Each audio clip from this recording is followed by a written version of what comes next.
A king commanded absolute power, yet he obeyed a woman with no official title. In the glittering, treacherous court of King Louis XV of France, one figure pulled the strings of an empire from the shadows. She was Madame de Pompadour, remembered as a royal mistress but secretly the true ruler of France. Her whispered counsel redirected foreign armies, her taste defined an entire culture, and her hidden hand steered the nation toward glory and ruin. By the end of this story, you will know how one woman orchestrated the fate of a superpower without ever appearing to rule it. How did a woman barred from political office become the most powerful person in the room? What does it truly take to command a kingdom from behind a throne? Who do you believe holds the real power in a world of kings and crowns? She was born Jeanne Antoinette Poisson, a name that literally meant fish, a constant reminder of her merchant class origins in a world governed by birthright. A fortune teller once told her mother that the young girl would one day reign over the heart of a king. It was a prophecy so outrageous it sounded like a fantasy, yet her family treated it as a blueprint. They invested a fortune in her education, transforming her into a living work of art. She was trained in everything from singing and acting to the delicate art of conversation, mastering the intellectual currents that would one day captivate a monarch. Her entire life was a preparation for a destiny that, by all the rigid rules of her time, was utterly forbidden. The moment of her ascent arrived at a masked ball in the palace of Versailles. It was February 1745. Disguised as a domino, she deliberately crossed the path of King Louis XV. She was witty, enchanting, and intellectually dazzling, a complete departure from the courtiers who endlessly flattered him. The king, bored and lonely amidst the suffocating rituals of his court, was mesmerized. Soon after, she was installed at Versailles, given the title Marquise de Pompadour, a name borrowed from an estate to grant her the nobility she lacked by blood. But a title on paper was not acceptance. The old aristocracy recoiled. They called her Madame Fish behind her back, their whispers dripping with contempt for the commoner who now lived in the apartments above the king.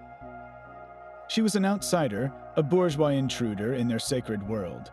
They watched her every move, waiting for her to stumble, believing her reign would be brief. This universal scorn became her greatest teacher. It was clear she could never command power through the front door, so she mastered the art of the back corridor and the private conversation. How does one rule a kingdom when everyone is determined to see you fail? The answer lay not in demanding authority, but in becoming utterly indispensable. Her influence did not stop at the king's private chambers. It extended into the very heart of statecraft, where she became the unofficial minister without a portfolio. Every day, she would sit with King Louis, the two of them poring over secret dispatches from across Europe. She helped him decipher the complex web of alliances and rivalries, her sharp mind cutting through the diplomatic jargon to suggest clever, measured responses. While the official ministers presented their cases in grand council meetings, the true decisions were often forged in these quiet, intimate readings. This was the birth of a shadow government, one run by the king's most trusted confidante. Her greatest test, and her most consequential act, was the diplomatic revolution of 1756. For centuries, France and Austria had been bitter enemies, their rivalry a constant of European politics. Yet Madame de Pompadour saw a new threat rising in Prussia, a militant kingdom whose ambitious king threatened the delicate balance of power. She began a secret correspondence with the Austrian ambassador, a clever diplomat who recognized her unparalleled access to the French king.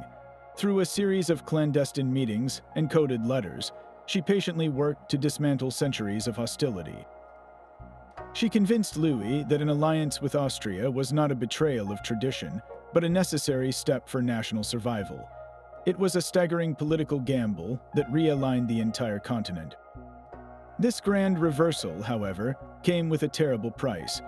The new alliance system she helped design plunged Europe into the 7 Years' War, a global conflict that stretched from the forests of North America to the plains of India. France was now committed to a massively expensive war against Prussia and its powerful ally, England. The treasury, already strained, began to hemorrhage money to fund armies and fleets across the world. The very conflict she helped orchestrate to secure France's position would, in the end, become a primary cause of its financial ruin. The seeds of a future revolution were sown not by angry mobs, but in the quiet studies and secret letters of a king's mistress. How could a single relationship reshape the map of the world and set a kingdom on a path to collapse? While her political maneuvers realigned empires, her true power was cemented not in treaties, but in taste. Madame de Pompadour understood that to control a king and his court, one must control the very atmosphere they breathe. She became the undisputed arbiter of elegance, a cultural dictator whose preferences defined an era. Her strategy was one of soft power, making herself the gatekeeper of everything beautiful, fashionable, and intellectually stimulating. To be in favor at Versailles was to embrace her vision of the world. She did not just influence art, she became its patron saint, single-handedly championing the Rococo style. This was an art of soft curves, playful romance, and delicate pastel colors, a direct rebellion against the heavy, imposing grandeur of the previous era. She commissioned the artist Francois Boucher to paint her portrait repeatedly, immortalizing her as a goddess of leisure and beauty, surrounded by lush fabrics and flowers. But her influence extended far beyond the canvas. She dictated the design of furniture, favoring pieces that were light, elegant, and intimate. She took control of the royal porcelain factory at Sevres, guiding its artisans to create exquisite pieces in a new shade of soft pink, a color that still bears her name. Through these objects, her aesthetic infiltrated every noble household, a constant, visible reminder of her impeccable judgment. Her cultural campaign was not merely decorative, it was deeply intellectual.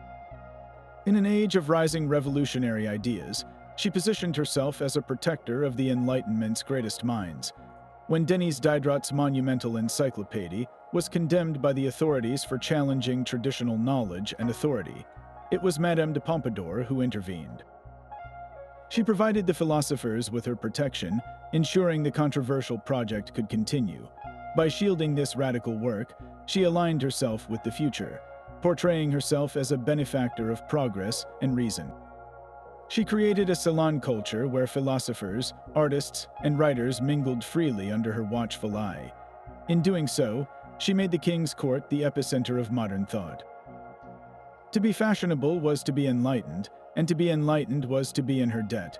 She crafted a brilliant feedback loop where social success, intellectual prestige, and royal favor all flowed through her. How do you challenge a woman who has made herself the symbol of an entire culture? Her power was no longer just in her access to the king, but in the very air the aristocracy breathed, in the art on their walls, and the ideas in their minds. Yet for all her brilliance, such immense influence could not exist without casting a long and dangerous shadow. A formidable coalition of enemies began to gather against her, united by their hatred for the king's favorite. This faction, known as the Devout Party, was led by the queen herself and backed by powerful, conservative nobles. They saw Madame de Pompadour not just as a mistress, but as a mortal sin, a corrupting force who led the king away from his religious duties and the traditional morals of the court. Their opposition was not merely personal. It was a holy war fought in whispers and prayers, and they waited patiently for her downfall. But the contempt of the aristocracy was nothing compared to the fury of the French public. As the costs of the 7 Years' War mounted and French armies suffered humiliating defeats, the people needed someone to blame.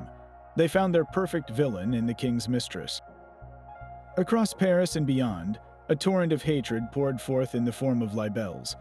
These were cheap, anonymous pamphlets filled with vicious lies and caricatures. They accused her of witchcraft, of using dark magic to control the king's mind.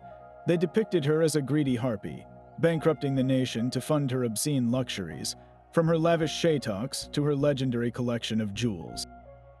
Every military loss was framed as her fault. Every new tax was seen as a way to pay for her dresses.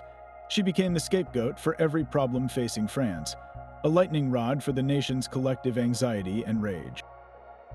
It was in this atmosphere of escalating crisis that a famous, haunting phrase entered the public consciousness. Though its origins are unclear, the quote après nous, le déluge, meaning after us, the flood, was widely attributed to her. Whether she actually said it is less important than what it came to represent. To the suffering public, It symbolized a chilling carelessness, an admission that the king and his inner circle were living in a bubble of luxury, completely detached from the suffering their policies caused, and utterly unconcerned with the catastrophic future they were creating. This perception of a court, recklessly squandering a nation's wealth while its people starved, would become a central fuel for the fire of the French Revolution. How does a single person come to embody the failures of an entire state? She had sought to command a kingdom from the shadows, but in the end, she was the one cast into the most blinding and unforgiving light. When she died in 1764, the official mistress was gone, but the architect of modern France remained. For nearly 2 decades, Madame de Pompadour wielded a form of power that was entirely her own invention, a shadow authority built on intimacy, intellect, and impeccable taste. She guided foreign policy, sponsored a cultural revolution, and made the Enlightenment fashionable, all while holding no official title. Her legacy is a study in stark contradictions. We remember her for the delicate beauty of Sèvres porcelain and the playful curves of Rococo art, a world of elegance she championed. Yet we also remember the crushing debt of the 7 Years' War and the public fury that would eventually consume the monarchy. She was both the brilliant mind who elevated French culture to its zenith and the scapegoat blamed for its impending collapse. So we are left with a single, haunting question. Was Madame de Pompadour a political genius, a woman who mastered the only system available to her to direct an empire from behind the curtains? Or was she, despite her talents, a fatal weakness in the old regime, whose very presence accelerated the deluge that would follow? The story of power is never simple. Who do you believe truly held the reins in the court of King Louis XV?